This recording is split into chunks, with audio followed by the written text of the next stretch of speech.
Okay. So what you would have said was centering, I would have said was contemplation. That was a term that we I use them interchange. That's since, if you'll excuse me, since Father Thomas Keating and myself have promulgated it, it has happened. Sure. Now, when I think of that, and I think of just this stupid little monk sitting there quietly for 20 minutes, seemingly asleep, and that he is involved in this cosmological activity, I'm aghast, and I could never stop doing it.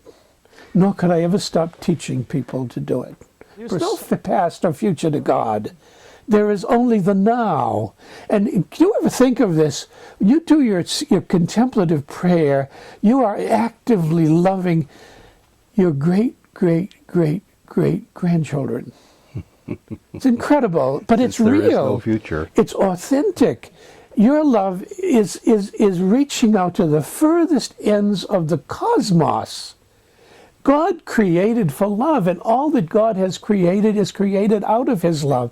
And when you are loving God, you are loving all that God is.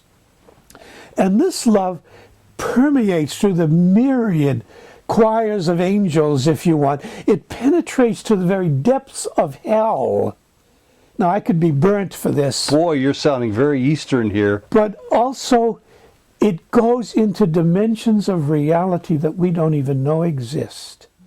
In 1974, Father William Meniger, a Trappist monk and retreat master, found a dusty little book in the Abbey library, The Cloud of Unknowing.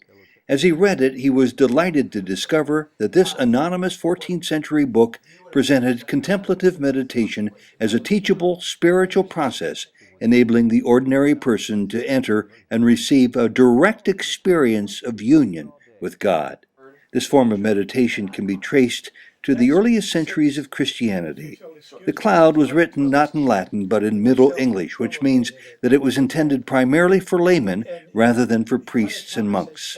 Father Meninger's mission? To share this meditation with everyone. Welcome to Souljourns. This interview was recorded in Solon, Ohio in November 2009. Father William, thank you very much for this opportunity. It's a delight to be able to sit across from the person who, according to what I read, really reintroduced this concept of Catholic form of spiritual meditation to the faithful. How did you come about it? Well, I suppose it came about through my personal experience. I was trained as a diocesan priest. I love to tell priests when I give them retreats that before my conversion, I was a parish priest. But in 8 years in the seminary, I went to the seminary in Boston. I don't think I ever heard the word contemplation or contemplative prayer. And I remember the first day that I entered the seminary, we meditated in the morning from 6 to 6:29 and a half. Then the meditation concluded and we began morning prayers. And we did that the first year there, and then 8 years later, the last day there, we did the same thing. And there was not one whit of growth or advancement. And the tragedy of it was that we were not even aware of that. Saint Teresa of Avila says somewhere to her nuns, she's talking to 15-year-old girls and younger, that they should be into contemplative prayer after a year or only 6 months of life in the convent. And here we were 8 years in the seminary and never heard of it.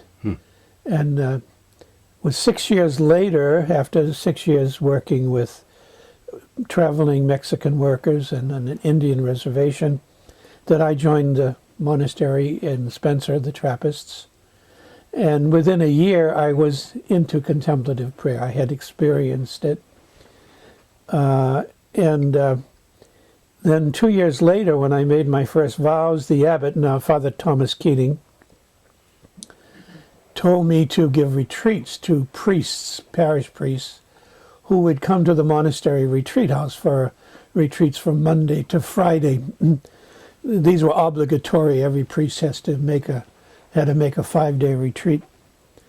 And he figured I would be good to do it because I had been the parish priest. And so I started to give them retreats. And I never said a word about contemplative prayer, contemplative meditation, because I knew it wouldn't be received. They had no concept of what it was. And I had no concept really of how to teach them. And then I just happened by an accident to find a copy of this marvelous 14th century work, The Cloud of Unknowing, by an unknown English author. And it was really in a dusty corner of the library. I blew the dust off the book, and I started reading it, mostly because I loved the Middle English language it was written in, 14th century. Mm-hmm. But then, to my absolute amazement, I discovered that it was a manual on how to do contemplative meditation. And I found in the book itself an actual description of what my experience had been.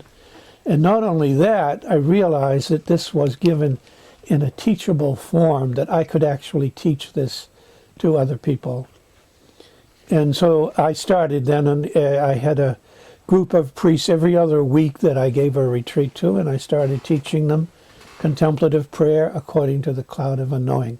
And for the average person watching this who may or may not be familiar with any form of meditation, can you briefly describe what you mean by contemplative prayer? It's interesting you say briefly describe what I mean by contemplative prayer. Somebody asked me that a few years ago, and I started writing a book. And the book I had to start out with the definition of contemplative prayer.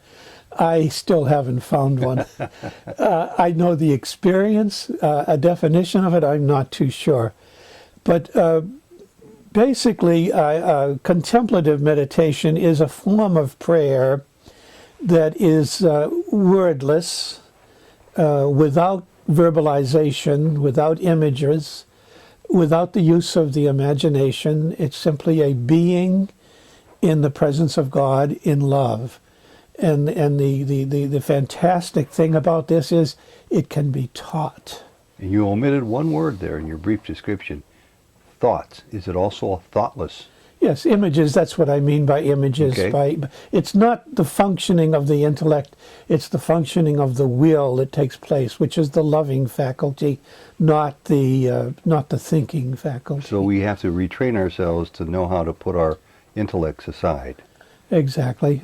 I don't know why you use the word retrain. Well, because it seems to me my intellect, which is pretty ordinary, really resembles a 6-lane superhighway, and all the lanes are clogged with cars all the time. And so I have to retrain myself if I want to slow down to what you're talking about, to be in this feeling mode of my connection to God by stopping those 6 lanes of ceaseless thought. Yes, the Cloud of Unknowing would say you have to learn how to bury beneath the cloud of forgetting all of the activity of your intellectualizations, and to allow the faculty of love to dominate during this period of meditation. You made it very plain just then. How do you do that? Well, you could come to my 6-hour workshop tomorrow. The Cloud of Unknowing, actually in chapter 3, it's a small treatise, by the way. It's 75 chapters, but each chapter is about a paragraph or a little more than that. But in chapter 3, the first 2 lines contains everything that is in the treatise and everything that is involved in contemplative meditation. And it says simply, this is what you are to do. Lift your heart up to the Lord with a gentle stirring of love, desiring Him for His own sake and not for His gifts. And there it is. The rest of the book is just commentary.